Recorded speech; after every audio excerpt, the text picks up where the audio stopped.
kan rampi min hoi chuan zon a nak in a khat I chan tu kolin kan vai leo a rok nak hlipi a fak chin ai sham mi kan nun chu chan tu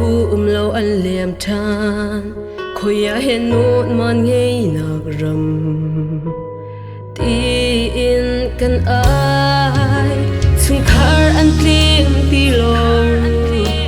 u nau lam nak mit thli kan sunga tor nak long in ai khat tam ni kan phan khâu lo ra ti in kan zam e rai pi ni a kan den hiram a him nak an ngei ti lo kan chan sham ko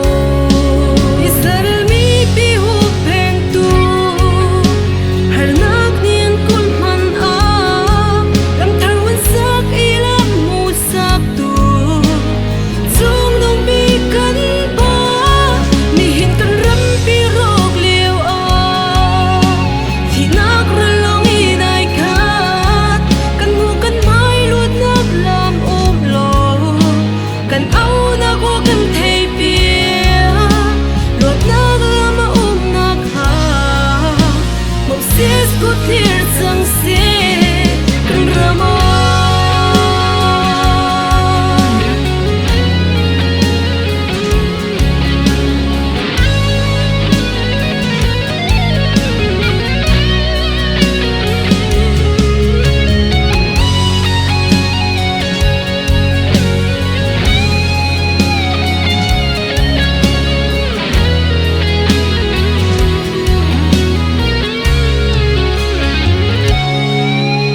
sam keng ser lo bang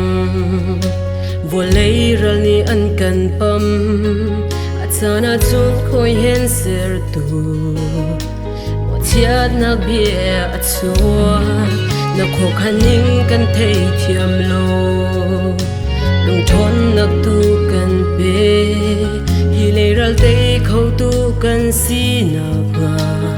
kan pi sha thiên cho con âu chiều đây là căn hồ hay lô lấy bát thiên hà ni ăn tây khâu lô nô mi ta lâu ni chu yan na ni chu mong vi lấy har na tây khâu tu kan ram ni nang ma khap na a her kan san sham ko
thiên sang se